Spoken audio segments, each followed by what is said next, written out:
PCOS ನ PMOS ಅಂತ change ಮಾಡಿದಾರಲ್ಲ, ಹೌದು ಯಾಕೆ? ಹೌದು ಮೊನ್ನೆ ಲ್ಯಾನ್ಸೆಟ್ ಅಂತ ಒಂದು ಜರ್ನಲ್ ಇದೆ, ಕೇಳಿದ್ದೀರಾ? ಇಲ್ಲ. One of the biggest journal. ಆ ಲ್ಯಾನ್ಸೆಟಲ್ಲಿ ಸುಮಾರು 22,000 ಜನ ಕ್ಲಿನಿಷಿಯನ್ಸ್ ಅಂದರೆ ಡಾಕ್ಟರ್ಸ್ಗಳು, ರಿಸರ್ಚರ್ಸು ಮತ್ತು ಕ್ಲಿನಿಕಲ್ ಫೈಂಡಿಂಗ್ಸು ಡೇಟಾಸ್ಗಳನ್ನೆಲ್ಲ ಕಲೆಕ್ಟ್ ಮಾಡಿಕೊಂಡು ಒಂದು ಕನ್ಕ್ಲೂಷನ್ಗೆ ಬಂದರು. ಇಷ್ಟು ವರ್ಷ ನೋಡಿರುವಂಥ ಸೈನ್ಸ್ ಆ್ಯಂಡ್ ಸಿಮ್ಟಮ್ಸ್ಗಳಲ್ಲಿ ಇದು PCOS ಅಂತ ಏನಿತ್ತಲ್ಲ ಮೊದಲು, ಪಾಲಿಸಿಸ್ಟಿಕ್ ಓವರಿಯನ್ ಸಿಂಡ್ರೋಮ್ ಅಂತ ಇತ್ತಲ್ಲ, ಅದನ್ನು ಇದು ಕರೆಕ್ಟ್ ಟರ್ಮಿನಾಲಜಿ ಅಲ್ಲ, ಇದಕ್ಕೆ ಬೇರೆ ಟರ್ಮಿನಾಲಜಿನ ಮಾಡಬೇಕಾಗತ್ತೆ ಅಂತ ಹೇಳ್ಬಿಟ್ಟು ಡಿಸೈಡ್ ಮಾಡ್ತಾರೆ. ಹೊಸ ಟರ್ಮಿನಾಲಜಿ ಏನು ಮಾಡಿದ್ರು ಗೊತ್ತಾ? ಹೊಸ ನೇಮ್ ಏನು ಕೊಟ್ಟರು ಗೊತ್ತಾ?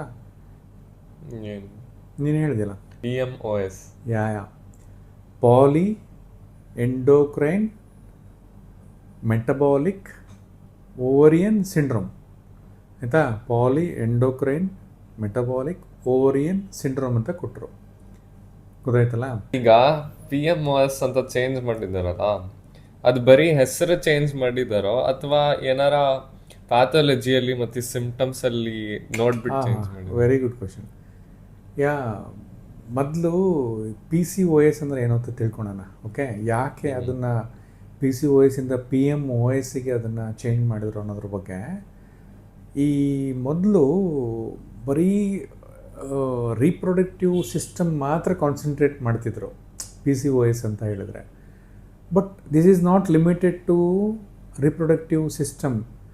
ಅಲ್ಲಿ ಪ್ರತಿ ಸಲ ಸ್ಕ್ಯಾನಿಂಗ್ ಮಾಡಿದಾಗ ಓವರೀಸ್ ಗೊತ್ತಲ್ಲ ನಿಮಗೆ, ಆ ಓವರೀಸಲ್ಲಿ ಪ್ರತಿ ತಿಂಗಳು ಎಗ್ ರಿಲೀಸ್ ಆಗತ್ತೆ, ಹೌದಾ? ಆ ಎಗ್ ರಿಲೀಸ್ ಆಗಬೇಕು ಅಂತ ಹೇಳಿದ್ರೆ ಅದಕ್ಕೆ ಫಾಲಿಕಲ್ ಇರಬೇಕು, ಹೌದಾ? ಫಾಲಿಕಲ್ಸ್ ಅಂತ ರಿಲೀಸ್ ಆಗುತ್ತೆ ಫಸ್ಟು. ಆ ಫಾಲಿಕಲ್ ಮಿನಿಮಮ್ 1.5 to 2.2 2.3 ಆ ಥರ ಸೆಂಟಿಮೀಟರ್ಸ್ ಆಗಿ ರಪ್ಚರ್ ಆಗುತ್ತೆ. ರಪ್ಚರ್ ಆದಮೇಲೆ ಎಗ್ ರಿಲೀಸ್ ಆಗುತ್ತಲ್ಲ, ಆ ಎಗ್ ರಿಲೀಸ್ ಆಗಿದ್ದು ನಿಧಾನಕ್ಕೆ ಓವರೀಸಿಂದ ಫೆಲೋಪಿಯನ್ ಟ್ಯೂಬ್ ಕೊನೆಗೆ ಇದಾಗುತ್ತೆ ಅಲ್ವಾ? ಫರ್ಟಿಲೈಸ್ ಆದರೆ ಆಗುತ್ತೆ, ಇಲ್ಲಾಂದರೆ ಫೈನಲಿ ಇಟ್ ಡಿಜನ್ರೇಟ್ಸ್ ಅಲ್ವಾ? ಕೆಲವರಿಗೆ PCOSನಲ್ಲಿ ಏನಾಗ್ತಿತ್ತು ಅಂತ ಹೇಳಿದ್ರೆ ಈ ಫಾಲಿಕಲ್ಸ್ಗಳು ಸಿಸ್ಟಾಗಿ ಕನ್ವರ್ಟ್ ಆಗ್ತಿತ್ತು, ಅಂದರೆ ಸಿಸ್ಟಿಕ್ಕಾಗಿ ಕನ್ವರ್ಟ್ ಆಗ್ತಿತ್ತು ಅಂತ ಹೇಳ್ಬಿಟ್ಟು ತಿಳ್ಕೊತಿದ್ರು. ಎಷ್ಟೋ ಜನಕ್ಕೆ ಸಿಸ್ಟಿಕ್ಕಾಗಿ ಅಂತ ಹೇಳಿದ್ರೆ ಅದು ಏನಾಗ್ತಿತ್ತು, ರಪ್ಚರ್ ಆಗ್ತಿರ್ಲಿಲ್ಲ, ಹಾಗೆ ಉಳ್ಕೊಂಡು ಫೈನಲಿ ಎಗ್ ರಿಲೀಸೇ ಆಗ್ತಿರ್ಲಿಲ್ಲ. ಅದಕ್ಕೆ ಯೂಶ್ವಲಿ ಏನು ಮಾಡಿದರು, ಇದು ಪಾಲಿಸಿಸ್ಟಿಕ್ ಓವರಿಯನ್ ಸಿಂಡ್ರೋಮ್ ಅಂತೆಲ್ಲ ಕರೆದ್ರು. ಬಟ್ ಆ ಸಿಸ್ಟು ತನ್ನಷ್ಟಕ್ಕೆ ತಾನೇ ಹೋಗ್ತಿತ್ತು. ಎಷ್ಟೋ ಜನಕ್ಕೆ ಸ್ಕ್ಯಾನಿಂಗ್ ಮಾಡಿದಾಗ ಸಿಸ್ಟು ಕೂಡ ಕಾಣ್ತಿರ್ಲಿಲ್ಲ, ಅಥವಾ ಫಾಲಿಕಲ್ ಕೂಡ ಕಾಣ್ತಿರ್ಲಿಲ್ಲ, ಅಥವಾ ಎಗ್ ಕೂಡ ರಪ್ಚರ್ ಆಗಿ ಹೊರಗಡೆ ಬರ್ತಿರ್ಲಿಲ್ಲ. ಇಷ್ಟಕ್ಕೆ ಮಾತ್ರ ಸೀಮಿತ ಅಲ್ಲ. ಇಲ್ಲಿ ಏನಾಗುತ್ತೆ PCOSನಲ್ಲಿ ಅಂತ ಹೇಳಿದ್ರೆ ಹಾರ್ಮೋನ್ಸ್ಗಳು ಸಿಕ್ಕಾಪಟ್ಟೆ ವ್ಯತ್ಯಾಸ ಇರುತ್ತೆ. ಒಂದು ಫಾಲಿಕಲ್ ಸ್ಟಿಮ್ಯುಲೇಟಿಂಗ್ ಹಾರ್ಮೋನ್ ಜಾಸ್ತಿ ರಿಲೀಸ್ ಆಗ್ತಿರಲ್ಲ, ಆಮೇಲೆ ಈಸ್ಟ್ರೋಜನ್ ತುಂಬಾ ರಿಲೀಸ್ ಆಗ್ತಿರುತ್ತೆ, ಮೇಲ್ ಹಾರ್ಮೋನ್ಸ್ ಟೆಸ್ಟೋಸ್ಟಿರೋನ್ ರಿಲೀಸ್ ಆಗ್ತಿರುತ್ತೆ. ಈ ಮೇಲ್ ಹಾರ್ಮೋನ್ ಟೆಸ್ಟೋಸ್ಟಿರೋನ್ ರಿಲೀಸ್ ಆಗ್ತಿದ್ದಂಗೆ ಈ ಅಪ್ಪರ್ ಲಿಪ್ಸ್ ಮೇಲೆಲ್ಲ ಹೇರ್ಸ್ ಬರೋವಂಥದ್ದು, ಚಿನ್ಸ್ ಮೇಲೆ ಹೇರ್ಸ್ ಬರೋವಂಥದ್ದೆಲ್ಲ ಆಗ್ತಿತ್ತು, ಹೌದಾ? ಇದಲ್ದೇ ಮೆಟಬಾಲಿಕ್ ಡಿಸಾರ್ಡರ್ ಶುರು ಆಗ್ತಿತ್ತು. ಇನ್ಸುಲಿನ್ ಸಿಕ್ಕಾಪಟ್ಟೆ ರಿಲೀಸ್ ಆಗಿ ಈ ಸೆಂಟ್ರಲ್ ಒಬೆಸಿಟಿ ಜಾಸ್ತಿ ಆಗ್ತಿತ್ತು. ಅಂದರೆ ಹೊಟ್ಟೆಯಲ್ಲಿ, ಹೊಟ್ಟೆ ಗಾತ್ರದಲ್ಲಿ, ಸುತ್ತಮುತ್ತಲು ವೇಸ್ಟ್ ರೀಜನಲ್ಲಿ ಸಿಕ್ಕಾಪಟ್ಟೆ ಫ್ಯಾಟ್ ಡೆಪೋಸಿಷನ್ ಆಗ್ತಿತ್ತು. ಈ ಬರೀ ಇದಿಷ್ಟೇ ಅಲ್ಲ, ಇದ್ರ ಜೊತೆಗೆ ಮಾನಸಿಕವಾಗಿ ಕೂಡ ಭಾರಿ ಕುಗ್ತಿದ್ರು. ಅಂದರೆ ಸಿಟ್ಟು ಬರುವಂಥದ್ದು, ಕಿರಿಕಿರಿ ಆಗುವಂಥದ್ದು, ಸೈಕಾಲಜಿಕಲಿ ತುಂಬ ಡಿಸ್ಟರ್ಬ್ ಆಗುವಂಥದ್ದು, ಎಷ್ಟೋ ಜನ ಆ್ಯಂಗ್ಸೈಟಿ ಡಿಪ್ರೆಷನಿಗೆ ಹೋಗಿದ್ದೆಲ್ಲ ಇದೆ.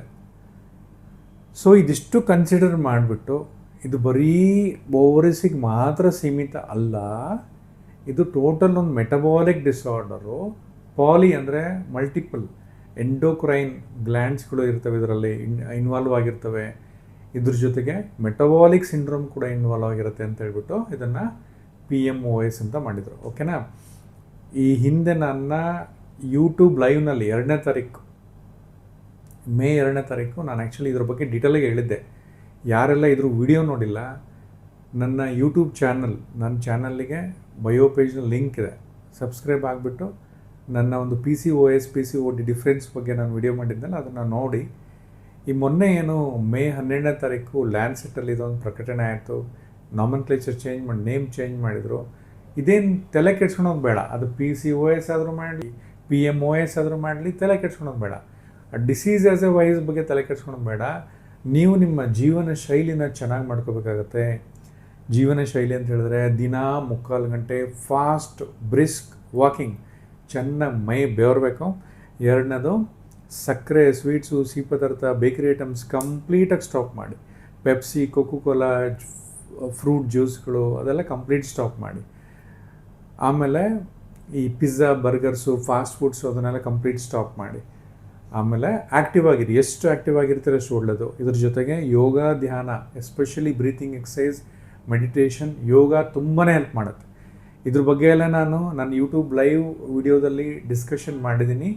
ಯಾರೆಲ್ಲ ನೋಡಿಲ್ಲ ದಯವಿಟ್ಟು ನೋಡಿ. ಮತ್ತು ಸೀಡ್ ಥೆರಪಿ ಬಗ್ಗೆ ಹೇಳಿದೆ. ಸೀಡ್ ಸೈಕ್ಲಿಂಗ್ ಅಲ್ಲ, ಸೀಡ್ ಥೆರಪಿ ಬಗ್ಗೆ ಯಾವುದು ಪಂಪ್ಕಿನ್ ಸೀಡ್ಸ್, ಸನ್ಫ್ಲವರ್ ಸೀಡ್ಸ್ ಮತ್ತು ಫ್ಲ್ಯಾಗ್ ಸೀಡ್ಸ್ ಮತ್ತು ಎಳ್ಳು ಇದಿಷ್ಟನ್ನು ಹುರಿದಿಟ್ಕೊಂಡ್ಬಿಟ್ಟು ಕಾಲು ಚಮಚ ಸಂಜೆ ಸ್ನ್ಯಾಕ್ಸ್ ಎಲ್ಲಾದರೂ ಅಥವಾ ಬೆಳಗ್ಗೆ 7 ಗಂಟೆ ಖಾಲಿ ಊಟಲ್ಲಾದರೂ ತಗೋಬೋದು ಅಂತ ಹೇಳಿದೆ. ಇನ್ನಿಷ್ಟು ಫಾಲೋ ಮಾಡಿ. ಹೆದರಬೇಡಿ. ಅದೇನಾದರೂ ಟರ್ಮ್ ಕೊಡಲಿ, ಯಾರೇನಾದರೂ ಟರ್ಮ್ ಕೊಡಲಿ, WHO ಆದರೂ ಕೊಡಲಿ, ಲ್ಯಾನ್ಸೆಟ್ ಆದರೂ ಕೊಡಲಿ, ಯಾವ ಡಿಸೀಸ್ ಆದರೂ ಇರಲಿ, ಬಟ್ ನೀವು ಚೆನ್ನಾಗಿ ಆಗ್ತೀರಾ. ಆದರೆ ನೀವು ಹಾರ್ಡ್ ವರ್ಕ್ ಮಾಡಬೇಕು. ಆ ಥರ ಸಮಸ್ಯೆ ಬಂದಿದೆ ಅಂತ ಹೇಳಿದ್ರೆ ಈ ಡಯಾಬಿಟಿಸ್ನವರು ಹೆಂಗೆ ಹಾರ್ಡ್ ವರ್ಕ್ ಮಾಡ್ತಾರೆ, ನೀವು ಕೂಡ ಯಾರಿಗೆಲ್ಲ PCOS ಇದೆ ನೀವು ಕೂಡ ತುಂಬಾ ಲೈಫ್ ಸ್ಟೈಲ್ ಚೇಂಜ್ ಮಾಡೋಕ್ಕೋಸ್ಕರ ಹಾರ್ಡ್ ವರ್ಕ್ ಮಾಡಬೇಕಾಗತ್ತೆ. ಓಕೆನಾ? ಏನಾದರೂ ಕನ್ಫ್ಯೂಷನ್ ಇದೆಯಾ? ಇಲ್ಲ, ಥ್ಯಾಂಕ್ ಯು.